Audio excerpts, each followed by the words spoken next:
Assalamualaikum warahmatullahi wabarakatuh. Selamat berjumpa kembali anak-anakku yang soleh dan solehah. Semoga pada hari ini anak-anakku tetap sehat dan semangat. Alhamdulillah ya, sekarang kita telah memasuki buku di tema 2 dengan judul Udara Bersih bagi Kesehatan.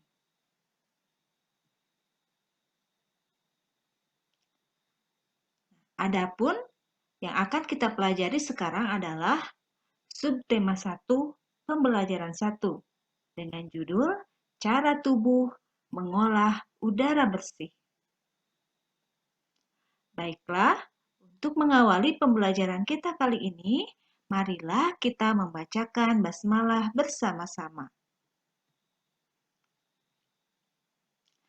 Adapun kompetensi dasar pada mata pelajaran PKN di subtema 1 ini adalah 1.2 menghargai kewajiban, hak, dan tanggung jawab sebagai warga masyarakat dan umat beragama dalam kehidupan sehari-hari. 2.2 menunjukkan sikap tanggung jawab dalam memenuhi kewajiban dan hak sebagai warga masyarakat dalam kehidupan sehari-hari. 3.2 memahami hak, kewajiban, dan tanggung jawab sebagai warga dalam kehidupan sehari-hari. Sedangkan 4.2 menjalankan hak, kewajiban, dan tanggung jawab sebagai warga masyarakat dalam kehidupan sehari-hari. Adapun kompetensi dasar dari mata pelajaran bahasa Indonesia adalah 3.2 mengklasifikasi informasi yang didapat dari buku ke dalam aspek apa, di mana, kapan, siapa, mengapa, dan bagaimana. 4.2 menyajikan hasil klasifikasi informasi yang didapat dari buku yang dikelompokkan dalam aspek apa, di mana, kapan, siapa, mengapa, dan bagaimana menggunakan kosakata baku. Untuk kompetensi dasar mata pelajaran IPA adalah 3.2 menjelaskan organ pernapasan dan fungsinya pada hewan dan manusia serta cara memelihara kesehatan organ pernapasan manusia. 4.2 membuat model sederhana organ pernapasan manusia. Selanjutnya, untuk mata pelajaran IPS, 3.3 menganalisis peran ekonomi dalam upaya mensejahterakan kehidupan masyarakat di bidang sosial dan budaya untuk memperkuat kesatuan dan persatuan bangsa. 4.3 menyajikan hasil analisis tentang peran ekonomi dalam upaya mensejahterakan kehidupan masyarakat di bidang sosial dan budaya untuk memperkuat kesatuan dan persatuan Indonesia. Untuk kompetensi dasar SBDP, 3.2 memahami tangga nada dan 4.2 menyanyikan lagu-lagu dalam berbagai tangga nada dengan iringan musik. Itulah kompetensi dasar yang harus anak-anakku kuasai setelah belajar di subtema 1. Baiklah, sekarang kita memulai ke pembelajaran 1. Adapun tujuan pembelajaran yang harus Ananda kuasai di pembelajaran 1 adalah yang pertama, dengan membaca teks, siswa mampu menyebutkan informasi terkait dengan pertanyaan apa, di mana, kapan, dan siapa. 2. Dengan menuliskan dalam bentuk peta pikiran, siswa mampu mempresentasikan informasi dari teks bacaan terkait dengan pertanyaan apa, di mana, kapan, dan siapa. 3. Dengan mencermati teks bacaan yang disajikan, siswa mampu menemukan informasi tentang organ-organ pernapasan hewan. 4. Dengan berdiskusi dan mencari informasi dalam kelompok, siswa mampu membuat bagan cara kerja organ pernapasan hewan. Itulah tujuan pembelajaran pada kesempatan hari ini. Baiklah, kita memasuki pembelajaran tentang mencari informasi penting dari teks. Apakah itu informasi? Informasi adalah sekumpulan fakta yang menggambarkan sebuah peristiwa atau kejadian tertentu. Informasi dapat membuat seseorang mengetahui atau memahami sesuatu hal. Salah satu cara memperoleh informasi adalah dengan membaca teks dengan cermat. Setelah membaca, informasi dapat diperoleh dari jawaban pertanyaan-pertanyaan yang menggunakan kata tanya. Kata tanya apa sajakah itu? Yaitu kata tanya apa, di mana, kapan, siapa, mengapa, dan bagaimana. Selain itu, kita dapat membuat pengelompokan untuk setiap pertanyaan dengan cara membuat sebuah peta pikiran atau mind map. Apakah itu mind map? Yaitu cara menyajikan informasi yang kita peroleh dari teks dalam bentuk diagram. Untuk lebih jelasnya, silakan anak-anak buka bukunya di halaman 2. Di situ ada sebuah cerita yang berjudul Dayu dan Ikan Hias. Dayu memelihara banyak ikan hias berjenis ikan mas koki. Ikan-ikan hias itu dipelihara dalam sebuah akuarium. Setiap hari, Dayu memberi makan ikan-ikannya. Dayu juga rutin membersihkan akuarium, lalu mengganti airnya dengan air bersih.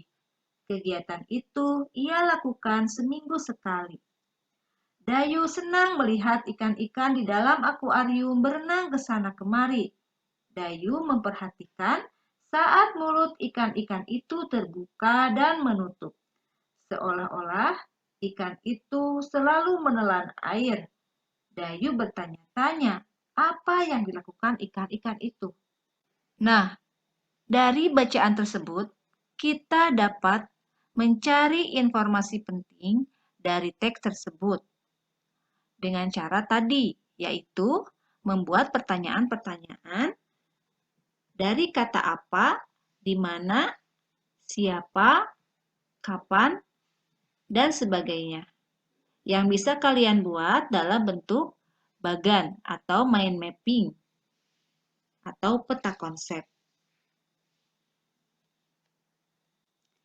Kita kembali ke bacaan tadi, bahwa Dayu bertanya-tanya dalam hatinya, kenapa ikan-ikan itu seolah-olah selalu menelan air dengan membuka dan menutup mulutnya?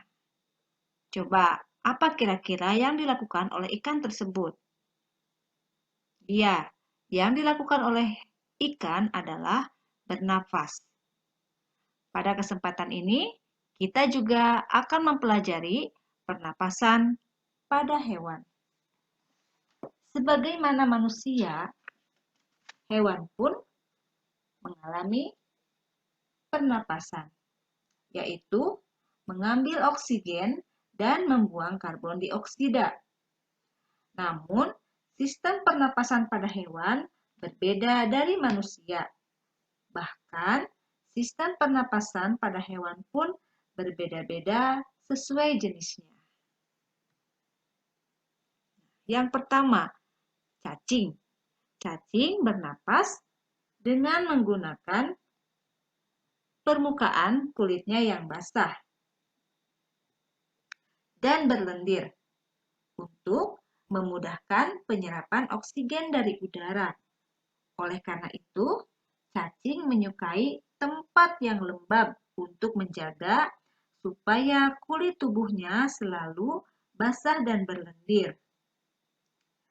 Di bawah permukaan kulit cacing yang tipis terdapat pembuluh udara. Saat udara masuk melalui kulit, oksigen diikat oleh darah. Pada darah cacing terkandung hemoglobin sehingga mampu mengikat oksigen. Oksigen yang diikat oleh hemoglobin lalu diedarkan ke seluruh tubuh. Zat sisa pembakaran berupa karbon dioksida dan uap air dikeluarkan dari tubuh juga melalui permukaan kulit. Itulah pernapasan pada cacing. Selanjutnya, pernapasan pada serangga atau insekta. Serangga bernapas menggunakan trakea atau saluran-saluran halus yang bercabang dan tersebar di seluruh tubuhnya.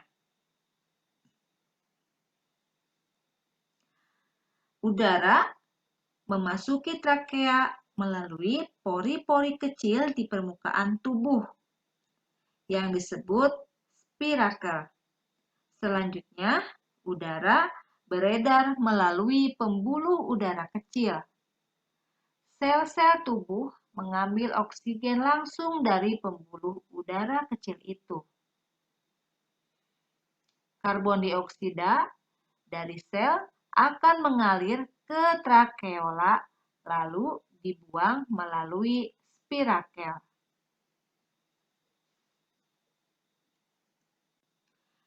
Trakeola itu adalah percabangan dari trakea itu sendiri. Selanjutnya adalah ikan. Semua makhluk hidup, termasuk ikan, sama juga bernafas, yaitu memerlukan oksigen supaya tetap hidup. Pengambilan oksigen ini melalui pernapasan yang melibatkan organ pernapasannya. Ikan bernapas dengan organ khusus mirip saringan yang disebut insang. Insang berbentuk lembaran tipis berwarna merah muda dan selalu lembab.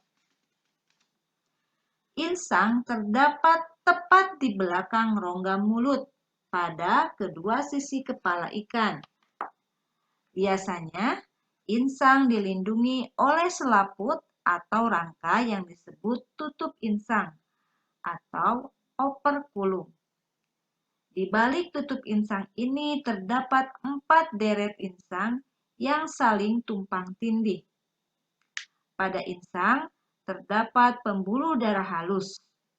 Pembuluh darah itu dapat menyerap oksigen yang terkandung dalam air dan melepaskan karbon dioksida dari darah. Insang juga berfungsi sebagai alat pengeluaran garam-garam dan sebagai penyaring makanan. Untuk memperoleh cukup oksigen, mulut ikan dan insang bekerja bersama-sama seperti pompa isap air. Pertama-tama, tutup insang menutup. Secara bersamaan, mulut terbuka dan dinding mulut mengembang. Saat itulah air terisap masuk. Kedua rongga mulut menyempit dan mulut menutup. Secara bersamaan, tutup insang terbuka. Akibatnya, air keluar dari mulut dan melewati insang. Saat itulah oksigen dari dalam air terserap dan karbon dioksida dikeluarkan.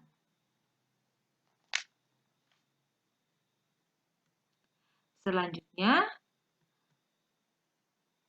amfibi atau katak. Katak bernafas menggunakan insang, paru-paru, dan kulit. Saat masih berupa kecebong atau katak kecil, katak hidup di dalam air dan bernafas menggunakan insang. Insang kecebong terletak di luar tubuhnya dan terdiri atas lembaran-lembaran kulit halus yang mengandung kapiler darah. Setelah berumur 9 hari, kecebong bernafas menggunakan insang dalam. Insang dalam akan menyusut seiring mulai berfungsinya paru-paru dan katak muda pun tumbuh menjadi katak dewasa. Katak dewasa bernapas menggunakan paru-paru dan permukaan kulit. Di dalam paru-paru terdapat banyak gelembung udara yang sangat kecil, berselaput, dan penuh dengan kapiler darah. Di dalam gelembung udara, oksigen dan karbon dioksida dikeluarkan. Selain dengan paru-paru, katak juga bernapas melalui kulit. Permukaan kulit katak selalu basah agar memudahkan penyerapan oksigen dari udara. Selanjutnya adalah burung. Burung bernapas menggunakan paru-paru dan dibantu oleh pundi-pundi udara atau kantung udara. Paru-paru burung terdapat di dalam rongga dada. Udara yang mengandung oksigen masuk melalui lubang hidung pada pangkal paruh sebelah atas. Selanjutnya, udara masuk ke pembuluh udara yang disebut trakea. Dari trakea, udara sebagian masuk ke paru-paru dan sebagian lagi masuk ke pundi-pundi udara atau kantong udara. Burung menghirup udara sebanyak-banyaknya saat dia sedang tidak terbang. Sebaliknya, saat terbang, burung tidak menghirup udara. Udara dihembuskan dari kantong ke paru-paru. Kantong udara atau pundi-pundi udara pada burung berfungsi sebagai tempat menyimpan udara. Saat tidak terbang, burung menghirup udara sebanyak-banyaknya. Udara yang dihirup itu kemudian disimpan dalam kantong udara. Saat terbang, burung tidak menghirup udara, melainkan mengambil udara dari kantong udara tersebut. Kantong udara juga membantu burung saat terbang, yaitu membantu mencegah hilangnya panas tubuh yang terlalu besar dan memperkeras suara. Selanjutnya adalah alat pernapasan pada reptilia. Hewan reptil bernapas menggunakan paru-paru. Dan hewan yang termasuk ke dalam hewan reptil antara lain adalah ular, kadal, cecak, buaya, dan biawak. Reptil bernapas menggunakan paru-paru. Udara masuk melalui hidung, lalu ke batang tenggorokan, dan kemudian ke paru-paru. Paru-paru reptil terdapat di dalam rongga dada dan dilindungi oleh tulang rusuk. Paru-paru reptil sederhana dengan beberapa lipatan dinding yang memperbesar permukaan paru-paru. Namun, paru-paru kadal dan buaya lebih kompleks dengan beberapa belahan dan bertekstur seperti spons. Pada reptil yang sering berkubang di air seperti buaya, lubang hidungnya dapat ditutup selama menyelam. Dengan begitu, air tidak akan masuk ke dalam paru-paru. Selanjutnya adalah mamalia. Mamalia adalah jenis hewan yang menyusui anaknya. Ada 2 jenis mamalia, yaitu mamalia darat dan mamalia air. Mamalia darat misalnya kambing, sapi, kerbau, dan kuda. Mamalia air misalnya paus, duyung, dan lumba-lumba. Adapun alat pernapasan pada mamalia, terutama mamalia darat, terdiri atas hidung, pangkal tenggorok, batang tenggorok, dan paru-paru. Sedangkan pada mamalia air, hidungnya dilengkapi dengan katup. Saat mamalia tersebut menyelam, katup akan menutup. Sebaliknya, saat mamalia tersebut muncul ke permukaan air, katup terbuka. Saat itulah mamalia air tersebut akan menghirup oksigen dan mengeluarkan karbon dioksida dan uap air. Itulah alat-alat pernapasan pada hewan. Baik, nah kita perhatikan gambar-gambar berikut. Serangga tadi bernapas menggunakan trakea. Nah, ini adalah trakea yang ada pada serangga. Selanjutnya, cacing bernapas dengan menggunakan kulitnya. Ya, ini kulit cacing. Nah, ini bahwa permukaan kulit cacing selalu lembab, ya, basah. Selanjutnya, ikan yang bernapas menggunakan insang. Nah, ini adalah lembaran-lembaran insang yang berwarna merah karena banyak mengandung pembuluh darah. Selanjutnya, katak atau amfibi yang bernapas dengan menggunakan insang, paru-paru, dan kulit. Nah, ini adalah katak pada saat masih berudu. Ya, ini insang menggunakan insang yang terdapat di luar tubuhnya. Ketika dia dewasa, maka dia bernapas dengan menggunakan paru-paru. Dan kulitnya juga ya, yaitu kulit katak sama seperti cacing yang selalu lembab dan basah. Selanjutnya yaitu reptil. Nah, ini bernapas menggunakan paru-paru, ya, paru-paru yang dilindungi oleh tulang rusuknya.